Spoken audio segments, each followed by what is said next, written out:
উনি বললেন গতকাল তৃণমূল কংগ্রেসের প্যান্ডেলে বা আমাদের যে মঞ্চে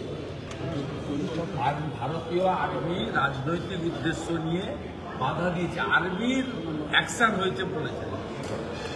দিয়ে দ্বিতীয় স্ট্যান্ডায় বলেছেন পাকিস্তান আর্মি যেমন 71 সালে বাংলাদেশের উপরে জগন্নাথ হলে ঢুকে এইসব করেছিল, তার সঙ্গে গতকালের আর্মি অপারেশনকে যেটাকে ইলিগাল স্ট্রাকচার রিমুভাল তাকে কম্পেয়ার করেছে।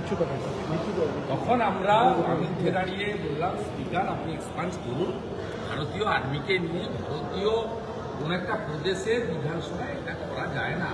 ভারতীয় আর্মি সবার উপরে, আমাদের স্থান, আমাদের মান, আমাদের সবকিছু গর্বের বিষয়, করা যায় না। স্পিকার তো এক চোখ বন্ধ রাখেন, স্বাভাবিকভাবে তিনি ইগনোর করেছেন। আমি স্লোগান দিয়েছি, আমার স্লোগান ছিল হিন্দুস্তান জিন্দাবাদ, ইন্ডিয়ান আর্মি জিন্দাবাদ, ভারতীয় সেনা লৌহ প্রণাম, ভারতীয় সেনার অপমান মানছি না।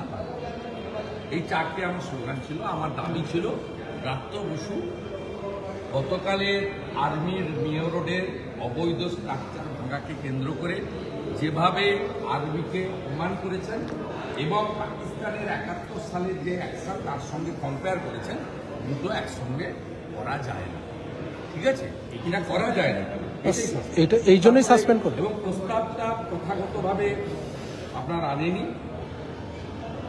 প্রথাগতভাবে একজনকে প্রস্তাব করতে হয়, স্পিকার হাউসে রাখেন। এখানে স্পিকারই পার্টি হয়ে গেছেন। অরূপ বিশ্বাস কানে এসে বললেন হারিয়ে দিন, সাসপেন্ড করে দিন। সাসপেন্ড করে দিল। আমার বিধায়করা বললো চলুন আমরা সবাই বেরিয়ে যাই, আপনাকে লিডারকে যখন করেছেন। আমি চাইলে বসে থাকতে পারতাম, তাতে কী হতো, আমাদের যারা সিকিউরিটি মার্শাল তারা লো পে নেই করে, হাফ বেতন পান, ডিএ পান না, তাদের সঙ্গে আমার মারপিট হতো। বেচারীদের কষ্ট দিয়ে লাভ নেই। তাই আমরা যারা ছিলাম 30-35-40 জন বাইরে বেরিয়ে এসে সরকার স্লোগান করেছি এবং ব্রাত্য বসু যা বলেছে সবটা আছে। আমি এটা তো শোনাচ্ছি না আপনাদের, বলছি ইনি বহুবার সাসপেন্ড করা।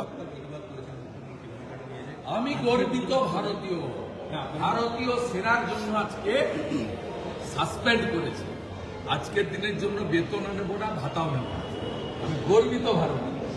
গতকাল মুখ্যমন্ত্রী 100 টাকা তারা প্রদান করেছেন, আজকে ব্রাত্য বসু প্রদান করছেন। বিধানসভার বাইরে কি কোনো গতকালই রাত্রে আমরা তেরঙ্গা ঝান্ডা নিয়ে করেছি। আজকে শ্রমিক ভট্টাচার্য প্রদেশ সভাপতি তিনি নির্দেশ দিয়েছেন এবং আমাদের সংগঠনের সাধারণ সম্পাদক অমিতাভ চক্রবর্তী সব মণ্ডলে একটি করে পথসভা করে এই বিষয়ে ধিক্কার জানানো এবং মমতা ব্যানার্জির মুখোশ খোলা জন্য আমরা কর্মসূচি নিচ্ছি। পরবর্তী কর্মসূচি তো এলোপি ডিক্লেয়ার করে না, পার্টি ডিক্লেয়ার করে। যেমন আজকে হয়েছে, পরবর্তীকালে হবে। আমরা আমাদের যে লেজিসলেচাররা আছি, আমরা যেমন চাকরি চোর গদি ছোড়, তার মেন অবজেক্ট এটাও থাকবে। আর ভারতীয় আর্মির অপমান মানছি না, মানব না। আজকে পুলিশ একটা গাড়ি আটকালো লাইট হাউসের সামনে। গতকাল মমতা ব্যানার্জি সিপি ডিজি সবাইকে বলেছে ভারতীয় সেনা আর্মি ইস্টার্ন কমান্ডের সঙ্গে সহযোগিতা করতে নানাভাবে। হয়তো ওয়ান ফাইন মর্নিং দেখবেন যে মমতা ব্যানার্জি বাজারগুলোতে তার লেঠেল বাহিনীকে দিয়ে বলছে আর্মি যারা আছে তাদেরকে সবজি, মাছ, ডিম বা দুধ এগুলো দেবেন। এটা শুনতে পাবেন। বলছি বাংলা পাকিস্তানের দালাল জিন্না সুরাবর্তী যা করেনি মমতা তাই করছে। কমপ্লিট পাকিস্তানের দালাল একজন অধ্যাপক, একজন শিক্ষামন্ত্রী, তিনি পাকিস্তান ভারতীয় আর্মিকে কন্ডেম করছেন অ্যাসেম্বলিতে, স্পিকার এক্সপান্স করছেন না। দ্বিতীয় হচ্ছে তিনি 71-এ পাকিস্তান আর্মির বাংলাদেশের ঢাকার অ্যাকশনের সঙ্গে গতকালের অ্যাকশনের কম্পেয়ার করছে। এটা তো আপনি যদি ভারতীয়, নিশ্চয়ই ভারতীয় দেশ আগে তো নেশন ফার্স্ট, রাজনীতি আলাদা হতে পারে, ধর্ম আলাদা হতে পারে, আপনাদেরও করতে পারে।